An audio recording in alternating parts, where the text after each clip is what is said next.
Assalamu alaykum, muhtaram televizor ko'ruvchilar. Ko'rayotganinglar Amerika poytaxti Washingtondan tarqatilayotgan Erkin Asiya radiosi Tor televiziyasining haftalik xabarlar programmasi. Men Gulchehra. Mazkur programmamizda mush bir hafta jarayonida radiomizda Uyg'urlarga doir berilgan bir qism muhim xabarlarimizni eslatib o'tmoqchimiz. Diqqat bergaysizlar. Amerika Davlat ishlar ministerligi 2015-yillik diniy erkinlik dokladida Xitoyning Uyg'ur elida yurgizayotgan diniy bostirish siyosatini aybladi.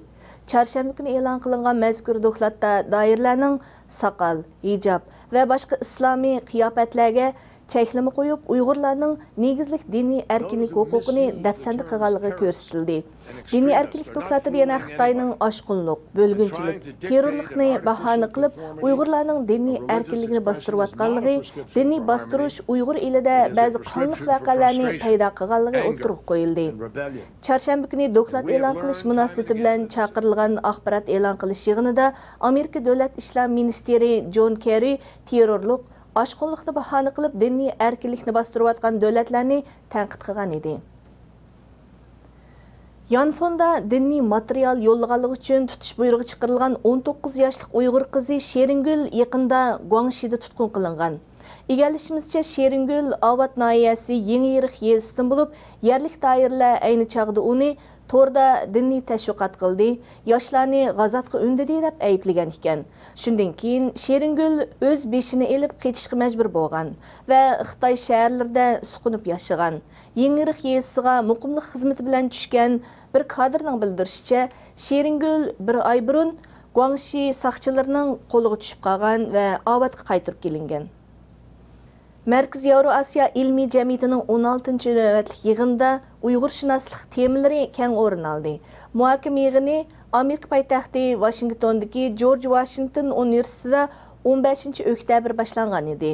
Bu navbatlik yig'inning ko'lami bir qadar keng bo'lib, 60 muhokama maydoni ta'sis qilingan.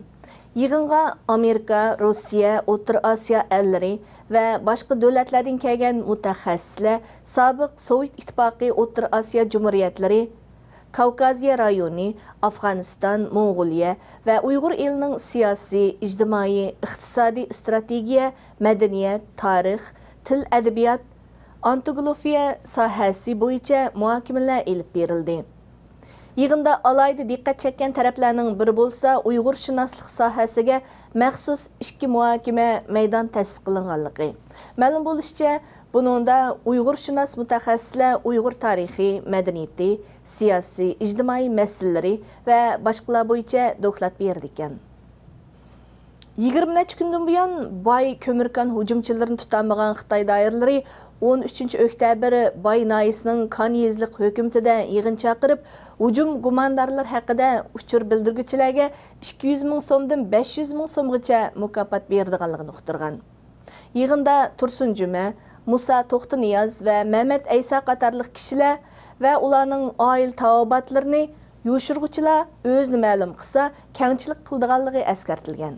18 sentabr Aqsu Bay nahiyasiga qarashliq bir ko'mir konida hujum qilish vaqasi yuz berib, oz deganda 50 odamning o'ldirilganligi, hujumchilarning tog' ichiga yoshiringanligi xabar qilingan edi.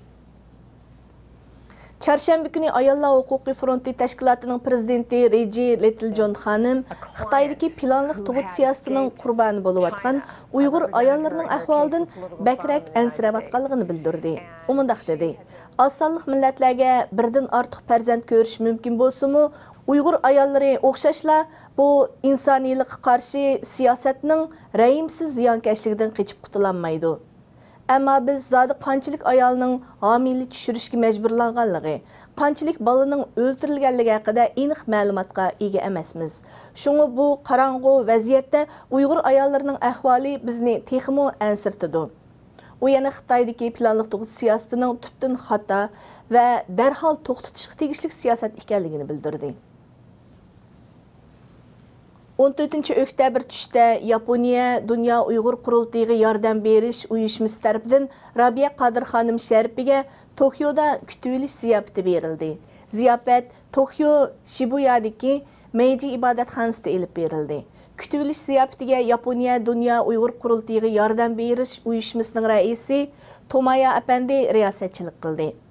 Murasimda Rabiya Qadir xanım Uyg'urlar vaziyati haqida qisqacha to'xtaldi.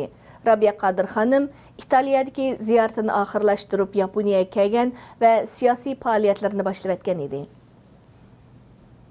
Guanghui guruhi qurgan ko'mir va ximiya zavodi Nomyesining sap havası və təbii toğraqlarına buzğunçılıq elib gəlgan.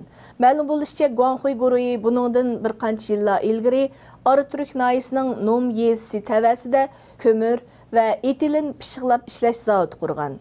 Zavoddan qo'yib berilgan kislotaliq paskini suv bilan zaharlik istutak azaldan havasi sap bu tog'liq nayani ig'ir darajada bulg'ashga boshlagan.